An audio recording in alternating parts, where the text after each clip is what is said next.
Hey everyone, welcome back to Corporate Dakota, the place where we break down the business world and try to figure out if these big companies are actually the wizards they seem to be or just pulling wool over our eyes. Today we're diving into Harrow Incorporated's latest quarterly report, and let me tell you, it is packed with some juicy financial moves and a whole lot of debt juggling. First off, let's get a handle on the basics. Harrow Incorporated is an ophthalmic solutions provider, meaning they deal with products for eye diseases. As of November of 2025, they had about 37 million shares of common stock outstanding. That is a pretty big number and always good to keep in mind when we look at how the company is performing on A per S hair basis. Now, let's get straight to the heart of the matter, the financial tables. This is where the real story unfolds. If we look at their balance sheet for the 30th of September 2025 compared to the 31st of December 2024, we can see some significant shifts. Their total assets have decreased from 388 million to about 363 million. That is a drop of around 25 million now. Why did that happen? A big part of it is because their cash and cash equivalents jumped up by about 27 million, from 47 million to 74 million. That sounds good, right? More cash in the bank. But a huge chunk of that cash increase came from taking on new debt. Speaking of debt, their notes payable net jumped from 219 million in December 2024 to a staggering 242 million by September 2025.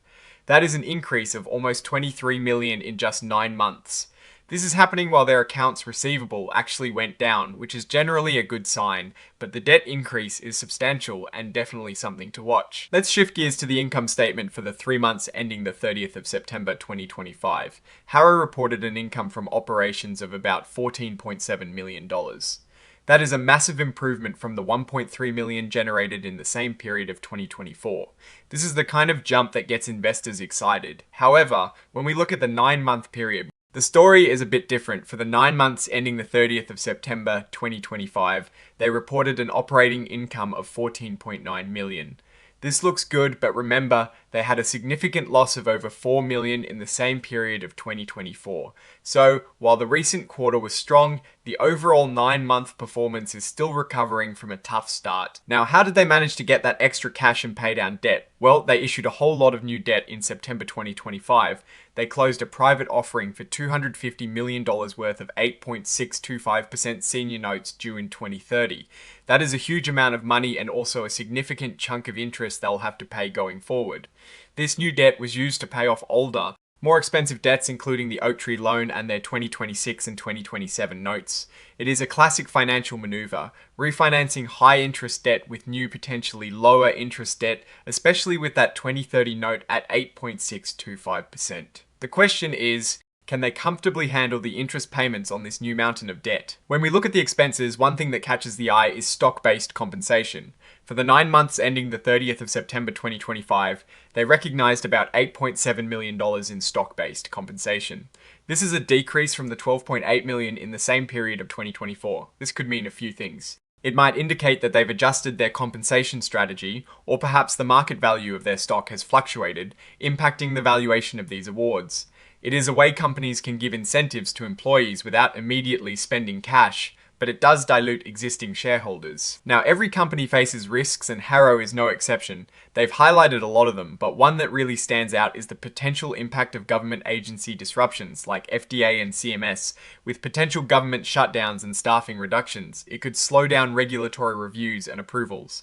For a pharmaceutical company, delays like these can be incredibly costly, pushing back product launches and revenue generation. They also specifically mention issues with their ImprimisRx subsidiary and potential licensing problems in California, which could restrict sales in a major market. This is a big red flag that needs close watching. Another major risk they point out is their reliance on reimbursement from payers like Medicare and insurance companies. The government is increasingly pressuring drug prices, and Harrow acknowledges that these pressures will likely continue to affect their profitability. This means they might not be able to charge what their products are truly worth, impacting their bottom line. Changes in healthcare policy, like those seen in the Inflation Reduction Act, could also significantly impact their revenue. Looking ahead, Harrow is making some big strategic moves. In September 2025, they announced a pending acquisition of the remaining shares of Melt Pharmaceuticals Inc.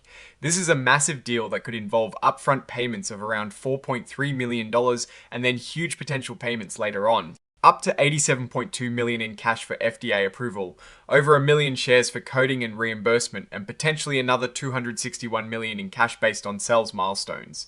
This is a high stakes gamble. If Melt's product, main LT negative 300, is successful, Harrow could hit it big. But if it fails, they've committed to substantial future payments that could cripple them.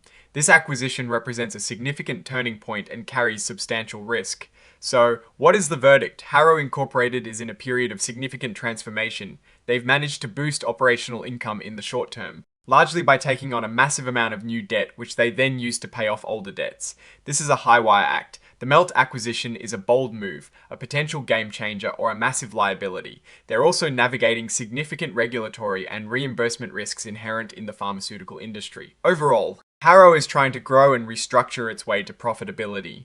The increased cash on hand is good, but it is heavily tied to new debt.